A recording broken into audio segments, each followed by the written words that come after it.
So hello everyone again. This is lecture 4 part 3 of dual nature of radiation and matter. Let's start the discussion again on Heisenberg's uncertainty principle. So I am Samir Lavankar. Let's begin our discussion. So right now we are on the final part, that is the wave nature of matter. So when this thing is completed, we will go on to division and Germer experiment, and that will be the end of this chapter. Okay. So in the previous lecture of this part only, we started with the Heisenberg's uncertainty principle. Mathematically, what is Heisenberg's uncertainty principle? It just says that the uncertainty in the position multiplied by the uncertainty in the momentum is approximately equal to h bar. H bar is also written as equal to h upon 2 pi. What is h here? H is nothing but the Planck's constant, which is 6.6 × 10 to the power minus 34 joule second, and delta x is delta p is already known to you. Mathematically is this, and theoretically it is being said as equal to, according to the principle, it is not possible to measure both the position and the momentum of an electron or any other particle at the same time exactly. Let us start the discussions further. Okay. So in the previous lecture we understood this concept also, that if delta x is 0, that means that delta p must be infinite, and similarly if delta p is 0, then delta x must be infinite. Okay. Ordinarily both delta x and delta p are non-zero, such that their product is of the order of h bar. Quite evident. So what do they try to say? So basically delta x has to be some quantity, delta p also has to be some quantity, such that this is equal to h bar upon, so that this is approximately equal to h upon 2 pi. Okay. Now if an electron has a definite momentum, let us say the delta p is 0, by the de Broglie relation it is a definite wavelength lambda, quite evident. Let us say we go very slowly because we are trying to understand. Let us say this is the electron being talked about. This electron has some mass m, has some velocity v. Using the de Broglie relation, we know that lambda is nothing but equal to h upon mv, right. Using this relation, we know the value of de Broglie wavelength. Okay. If we know de Broglie wavelength, that is quite clear that it is a definite wavelength. Okay. But delta p at the same moment will be 0, delta p will be 0. Let us move on. So a wave of definite wavelength extends all over space. By Born's probability interpretation, this means that the electron is not localized in any finite region of space. So if delta p is 0, that using Heisenberg's uncertainty principle we can say that delta x is infinite. If delta x is infinite, in the previous explanation I made this diagram. So let us say this is the space in which we are trying to find out the position of x. If you know the value of velocity, you know the value of moment m, this Born's probability interpretation states that you cannot find the position exactly at any time, because this waves or this propagates in the complete region in such a speed phase, or let us say in such a phase, you cannot find the value of the position of the electron at any point p. Even if you try to use a static camera, it is not possible. By saying these words, sometimes it is very hard to digest, but this is the reality that for small electrons, if you are trying to find out the value of delta p at the same instant, let us say we are trying to find out the value of momentum at 1234, let us say I go for milliseconds also, let us say 0.5, then at the same instant you cannot find the value of position of the electron. Okay. So by Born's probability interpretation, this means that the electron is not localized in any finite region of space, that is its position uncertainty is infinite, as I written here, its position uncertainty is infinite, which is consistent with the uncertainty principle. So basically Born also did his experiments in which he found out that electron is not localized in any finite region of space. Not localized in, what does it mean by localization? That it is being kept at a single location. It is not kept at a single location, which was being proved by Born's probability interpretation. Hence, as it was proved, this came into proving the uncertainty principle also. Okay. That is, its position uncertainty is infinite, which is consistent with the uncertainty principle. Okay. In general, the matter wave associated with the electron is not extended all over space. In general, the matter wave associated with the electron is not extended all over space. it is a wave packet extending over some finite region of space. In that case, delta x is not infinite, but has some finite value depending on the extension of the wave packet. So, now what these last 3 lines are trying to make you understand is, first of all, what we understood using the uncertainty principle is that ki delta x is infinite. Why delta x is infinite? Because we are trying to make the value of delta p to be 0. Okay. Finally, when more experiments were being put apart, it was found that the matter wave associated with the electron, so basically wave associated with the electron is not extended all over space. So, it is not clear, there may be some locations, there may be some let me change the color because that will be very difficult to make you understand.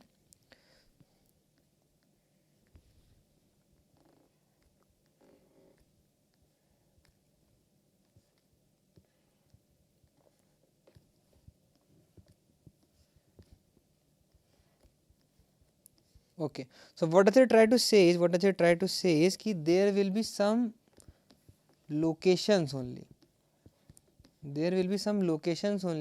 where the probability of the position of electrons are intact. So, let us say the places I marked by blue color is having the maximum probability. Let us say the positions are I marked using this yellow color are having many minimum probability, or let us say less probability, and the positions which are not being marked are having 0 or very close to 0 probability. The probability of finding an electron in the places which are marked by no color, the probability cannot be exactly 0, it can be approximately 0. That is the whole concept. I am trying not to go into very detail of this. So, basically these are nothing but your wave packets. What I try to say is, let us say some electron was residing here, then it will try to, let us say, move here, and then it will jump to this place. It will try to reside here, let us say it goes again here, and it tries to jump to this place, let us say it be interacted for some time here, it goes here, then goes here, goes here, goes here, goes here, let us say it jumps again here, it localizes at this location for a very large time, then goes here, then comes again. So, what does it try to say? What I am just trying to say, that these are the wave packets. Wave packets, as the name suggests, are just the areas at which the wave can be propagated. This is the only concept what this series, these words are trying to make you understand. Okay. So, in general, the wave matter associated with the electron is not extended all over space, it is a wave packet extending over some finite region of space. In that case, delta x is not infinite, quite evident, because this delta x infinite to be will be only and only applicable if you are completely assigning the complete box or the complete experimental area. But as you can see, this completely wave packets has an area which is very less than the this complete box area. So, in that case, delta x is not infinite, but has some finite value depending on the extension of the wave packet, quite evident as you can see from the figure also. Also, you must appreciate that a wave packet of finite extension does not have a single wavelength. So, these are also nothing. So, you can remember these concepts as much more detailing about what is a wave packet. It is built up of wavelengths spread around some central wavelength. So, figures are already given to you on the right hand side. By de Broglie's relation, then the momentum of the electron will also have a spread and uncertainty delta p. So, if you are having a wave packet like this, it is having a wavelength also, and the wavelength is spread. As you can see, the wavelength is spread, that means it is not comprising of a single wavelength. If it is not comprising of a single wavelength, that means it is a accumulation of very 2-3 wavelengths. That means the value of wavelength has 2-3 uncertainties that can be conceptualized in words by saying that it has some uncertainty in delta p value. So, by de Broglie's relation, the momentum of the electron will also have a spread and uncertainty delta p. This is as expected from the uncertainty principle. So, basically they are just trying to say that delta x cannot be infinite. If delta x cannot be infinite, the region is being told in this space because we have some finite region of space. Now, if it is in finite region of space, that means that the value of delta x is reduced. If value of delta x is reduced, then they are trying to say that if delta x is reduced, then the value of delta p has to be increased. So, if delta p is increasing, experimentally if this thing is calculated or this thing is found out, we can say yes, this is the same which can be expected from the uncertainty principle also. So, this is how the complete chronology of the words written here can be explained. Okay. So it can be shown that the wave packet description together, it can be shown that the wave packet description together with de Broglie relation and Born's probability interpretation reproduces the Heisenberg's uncertainty principle exactly. So basically just going to the chronology, just complete chronology is been explained here from this to this and from this to this, which finally put us into the location that yes, Heisenberg's uncertainty principle is correct, and this can be explained using experimental analysis using the wave packet description, de Broglie's relation and Born's probability interpretation. Okay, let's move on.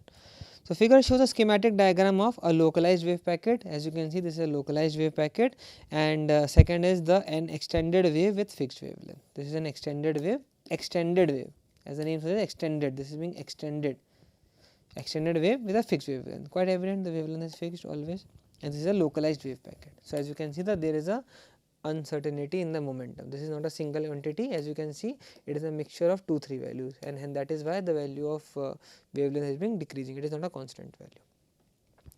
Okay. So this is the, I guess this is the end of a wave nature of matter. Let's move on to some of the examples regarding the previous discussions which we already completed. Okay, let's start.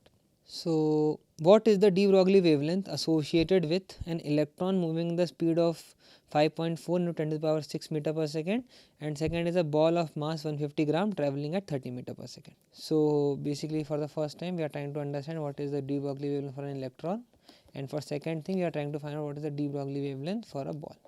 Fine, and that to a ball which is having only 150 grams mass, which is very small as far as our normal physics mass is being considered. Okay, for normal things. So for the electron, mass m is nothing but equal to 9.11 10 to the power minus 31 kgs. Speed is given to you as 5.4 into 10 to the power 6 meter per second.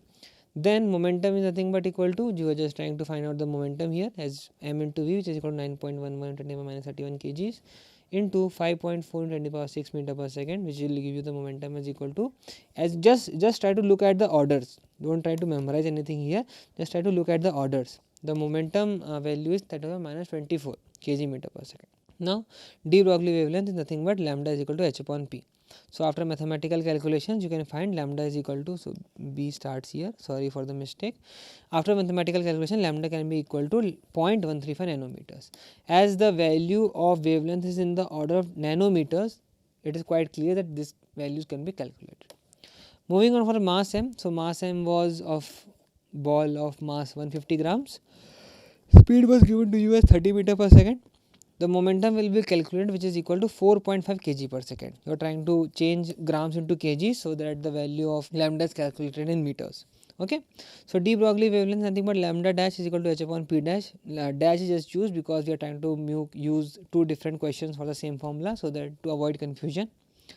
So de Broglie wavelength nothing but equal to lambda is equal to h upon p dash. After mathematical calculations, lambda is nothing but equal to 1.47 into 10 to the power minus 34 meters. As the name suggests, 10 to the minus 34, the order is very less as compared to 10 to the power minus 9 meters. Hence, we can just say, please read this. The de Broglie wavelength of electron is comparable with the X-ray wavelengths. However, for the ball, it is about 10 to the power minus 19 times the size of the proton, quite beyond the experimental measurement. So basically the crux is that yes, a ball also shows a dual nature, electron also shows a dual nature, but the fact is that the dual nature in terms of electrons can be conceptualized more in terms of wave nature because the wavelength is visible, but in terms of ball it can be conceptualized more as a particle nature just because the wavelength is not present. But the final crux, as a physics student, you must say that yes, a ball also has a dual nature and a electron also has a dual nature. Okay, let's move on. Okay, so this is about basically the finding the value of lambda using the kinetic energy concept. Okay, so an electron, an alpha particle and a proton have the same kinetic energy. Which of these particles has the shortest de Broglie wavelength? So depending upon the mass, you can find out this concept quite clearly. So for a particle, de Broglie wavelength is equal to lambda is equal to h upon p. Kinetic energy is equal to k, which is equal to p square upon 2m. In the previous discussion only, we tried to calculate how kinetic energy is equal to p square upon 2m. I did the complete calculation here. You can just refer to that directly. Then lambda is equal to h upon under root of 2mk. For the same kinetic energy k, so the value of k is constant now. The de Broglie wavelength associated with the particle is inversely proportional to the square root of their masses. Quite evident. How? As lambda is equal to h upon under root of 2 m k. H is constant, 2 is constant, k is given in the question to be constant. Hence, we can say directly that lambda is inversely proportional to 1 upon root m. So, basically the particle for which the value of mass is very less, the wavelength will be much higher. Okay. So, a proton is 1836 times massive than an electron, and an alpha particle is 4 times that of a proton. Hence, alpha particle has the shortest de Broglie wavelength. Why? Because the value of mass for the alpha particle is much higher than a proton and this electron. Okay, and the answer for this is nothing but alpha particle. Okay, so these were all the concepts which I was trying to make you understand. Let's move on to the next question. Okay. The next question says that a particle is moving 3 times as fast as an electron. Okay. So, let us say the velocity of particle is 3 times the velocity of electron. The ratio of the de Broglie wavelength of the particle to that of the electron is 1.813 to the minus 4. So, basically what is given here, lambda of particle to lambda of electron is given to you as 1.813 into 10 to the power minus 4. Okay, trying to find out, just in write this as h upon mp ep divided by h upon me ee, which is equal to 1.813 into 10 to the power minus 4.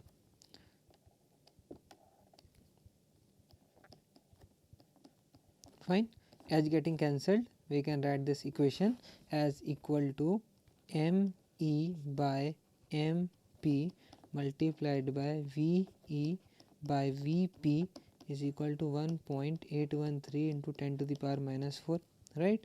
Then me by mp multiplied by, using this equation 1, we can write vp as equal to 3 ve. So, this will be nothing but 1 by 3 is equal to 1.813 into 10 to the power minus 4. Okay. Now, the question asks us calculate the particle's mass and identify the particle. Okay. So, using this complete concept, finally, as mass of electron is also known to you. So, mass of particle is nothing but equal to me by 3 into 1 upon 813 into 10 to the power minus 4. Okay, just put the value of mass of electron there. Finally, you will get the answer of mass of particle as equal to 1.675 into 10 to the power minus 27 kgs. Okay, thus the particle with this mass could be a proton or a neutron. Okay, so this can be one of the way in which we can find out the mass of a proton or a neutron also. So, this is one of the way, very this complete concept is being conceptualized to you in a very easy way, but this is one of the way in which we try to find we try to identify the particle also. So, let us say in some another scenario, this particle size can didn't come as this particular value, then there may be a case how are experiments being conducted and we hear in the news that a new particle has been identified, let us say neutrino has been identified, or let us say some sort of new thing is been identified. This is one of the instances how this particle is been identified. So, let us say you find out some other mass, so you try to ponder over the situation, let us say this is correct, this is accurate, then you try to ponder over the question that why the mass is not coming same. We try to do the research more, we are trying to find out that we have actually discovered a new type of particle. Just trying to increase your curiosity of how the things actually happen in the real life universe. Okay, so I will let me stop the example till example 6 here only. I will continue my discussion from example 7 in the next lecture, and then we will start with the division and the German experiment. Okay, so the course progress for you till now. So, we have completed with the introduction part. Electron emission is as in how the electrons are being emitted, what is the energy required, etc. were being explained in this discussion. Then photoelectric effect, what is basically photoelectric effect, what are the different experiments being conducted to understand this photoelectric effect. Then experimental studies on photoelectric effect, different researchers did different experiments, how were those conducted, etc. were being explained in this fourth part. Then photoelectric effect and wave theory of light, Einstein's photoelectric equation was being explained. Then particle nature of light, what is basically photon, we try to understand what are the photons, what are the things being ejected out from the metal surface, etc.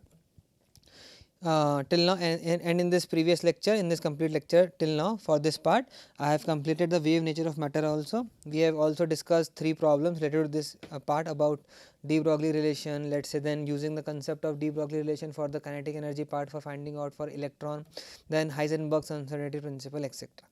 In the next lecture I will just complete the last example remaining, and then we will move on to diffusion and German experiment, and that will be the end of your dual nature of radiation and matter. Okay. So, let me stop it here only. Thank you so much.